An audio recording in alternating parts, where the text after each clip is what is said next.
Alright, magkwentuhan naman tayo tungkol sa safety. Siyempre, hindi mawawala ang safety dahil ito yung channel na may pinaka-boring na topic sa lahat ng motovlogging, ang safety at ang proper riding skills. Pag-usapan natin ng safety. Nakapanood ako ng isang video na yung isang may dalawang scooter, isang PCX saka yung isa ata NMAX, hindi ko na sigurado. Sila ay bumabagtas sa C5 extension at sila ay sumemplang. Dalawang scooter, C5 extension, biglang nagbangkingan. Doon sa may parang sharp corner sa may C5 extension. Masarap yung corner na yun kasi malalim siya pero sweeping corner. So talagang may engganyo kang maging mabilis. So yung PCX saka yung isa pang scooter, I don't know if it's an NMAX, banking sila Bang! Sa may sumemplang yung PCX, nag-low side. Tapos itong kasunod na scooter, para maiwasan yung sumemplang na PCX, namreno siya, emergency braking, tapos itinumba na lang niya sa gutter. Nasa gitna sila, halos nasa gitna na sila ng daan. Bakit nag-low side yung PCX nung siya ay dumiko ng gano'ng malalim? Sa tingin ko, nakadulot ng pagsemplang niya yung kanyang body position.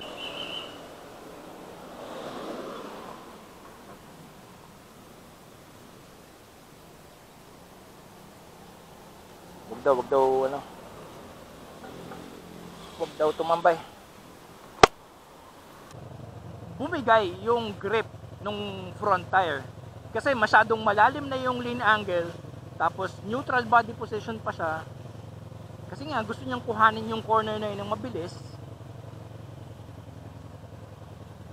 Alam mo yun, nagpatong-patong na.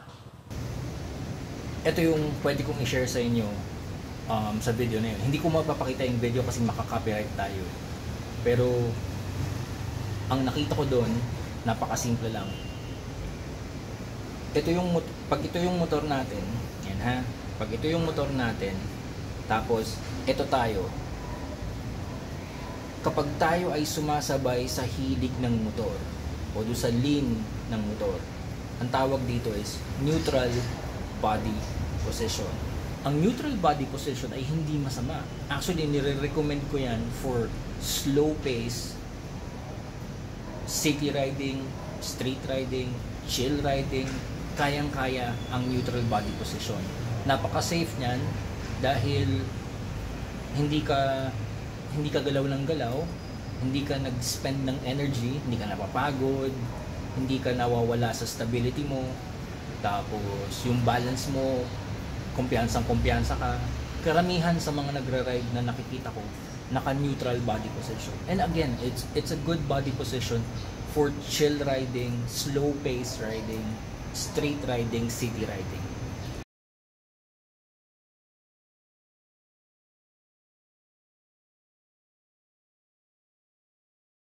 Ipaliwanag ulit natin. Gusto niyang kuhanin yung corner ng sobrang bilis. Para makuha niya yung corner ng sobrang bilis, kailangan niyang mag-lean ng mas mababa. Ngayon, nung nag-lean siya ng mas mababa, nakuha niya yung corner ng mas mabilis, pero hindi niya naintindihan na lean equals risk. The more you lean, the more you risk. O yun na nga nangyari. Nasobrahan yung kanyang lean para dun sa capability ng tires for grip, kaya nag-low side yung unahan, bumagsak siya.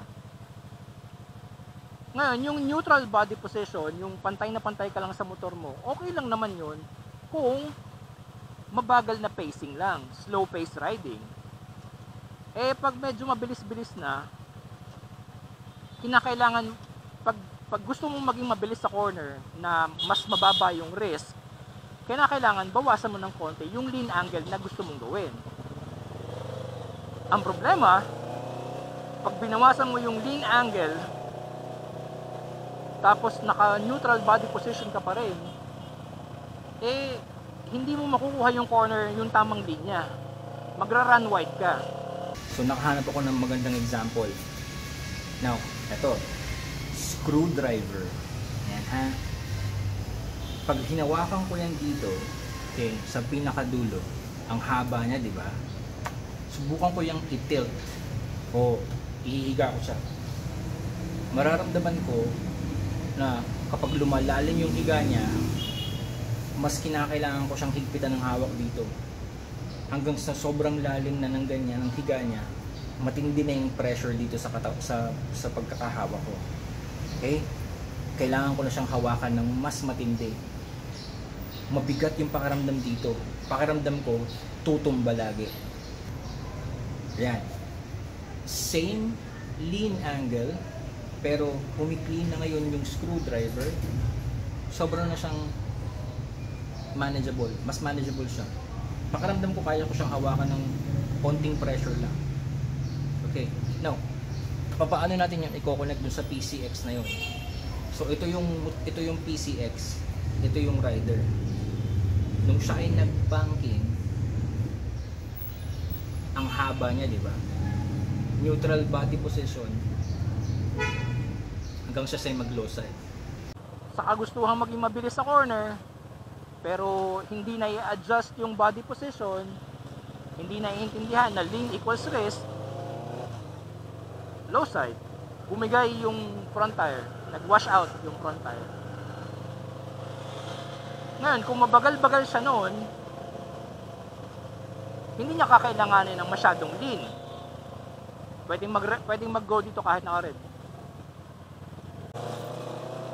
Pero, di ba, alam naman natin, aminin man natin so hindi, napakaraming mga riders ang gustong-gusto ng malalim na lean kasi sa tingin nila, yun ay sukatan ng pagiging magaling nila. Which is hindi naman talaga tunay yung gano'n. Paano maiiwasan yon? Okay, atakehin natin sa iba't ibang anggulo. Una, siguro pinaka-safe is huwag na nating asamin na maging napakabilis sa corner. Yun na lang yun. I-ayos natin yung corner entry speed natin, yung pasok natin sa isang corner. Itama natin yung speed natin, yung tamang speed lang. Pero yun ang pinakamahirap gawin kasi maraming ang riders ang nag-aasam na faster cornering. Hindi ko alam kung bakit. Kasi sa tingin nila parang sukatan yun ng pagiging magaling nila. Or dahil naghahanap sila ng thrill or excitement. Pero lahat yun, mali naman lahat yun eh. Anyway, so yun number 1. Now number 2, kung hindi mo kayang baguhin yung entry speed mo, gusto mo talaga mabilis, number 2 is i-offset mo yung lean angle. Ang ibig sabihin ng offset ng lean angle, yung motor, bawasan mo yung lean angle niya, pero yung body position mo, i-bias mo dun sa corner para you can still corner faster using smaller lean angle. Using yung offset ng lean angle. Ito. Hindi ko na hiniga yung motor ko, binayas ko yung katawan ko dito sa baba, sa kanan, I'm going faster in this corner. Pero yung motor ko, naka 20 degrees lang ata. hindi ko hiniga yung motor ko ng malalim. Para mabawasan yung risk. Kasi nga, lean equals risk. Pero, dahil I wanna go faster, ibinayas ko na lang yung upper body position ko into the turn para mabalanse yung centrifugal force, saka yung gravity, saka yung friction, yung normal force, para hindi mawalan ng grip yung front end. Mahirap magpaliwanag kung hindi ko isasama ang science eh. Pero it's all about the physics of how the motorcycle works and how the tires work. There's another solution, number 3 solution. Ito medyo komplikado to at mahirap-hirap din gawin, is you can take the corner as fast as you can, pero make sure that you have the skill to change your line and to correct your radius. Kasi nangyari doon sa PCX na yon, nung humiga siya ng malalim, tapos kinuha niya yung right corner, feeling niya nagra-run wide siya. So ang tendency niya, ihiga pa ng ihiga yung motor para pumasok sa kanan. Which is, doon na nga nangyari na nag-low side siya. Kung tutuusin, pwede mong baguhin yung radius mo sa corner o yung linya mo sa corner by using your brakes. either engine braking or yung front brakes. Hindi niya sa ata siguro alam kung paano mag trail braking at kung paano mag counter steer ng maayos. Kaya siya sumemplang. So yun yung tatlong solusyon dun sa napanood ko ng video na yun. Again, i-summarize ko lang, sa tingin ko kaya siya nag low side dahil combination of mistakes. Number 1, he's going too fast. Number 2, he's using the neutral body position at sobrang tayong-tayo siya sa motor. And then number 3, mukhang kinulang siya sa skill ng trail braking and counter steering. Kaya hindi niya naiayos yung linya niya, kaya mas lalo niyang inihiga yung motor at sumemplang na nga siya. Ang solution natin doon is, of course, number 1, the safest solution is to slow down. Huwag masyadong mabilis yung pasok sa corner. Solution number 2, kung hindi pwede yung solution number 1, i-offset natin yung lean angle by using upper body position. Upper body, hindi ko sasabing lower body kasi yung lower body, that's for the racetrack. Now, number 3, kapag nandoon na tayo sa sitwasyon na nakita natin nagra-run wide into a corner na tayo, then mas maganda siguro kung magagamit natin yung skill ng trail braking at saka ng counter steering para maisalba natin yung ride natin. Actually, dapat pagpasok pa lang ng corner, nagte-trail braking na.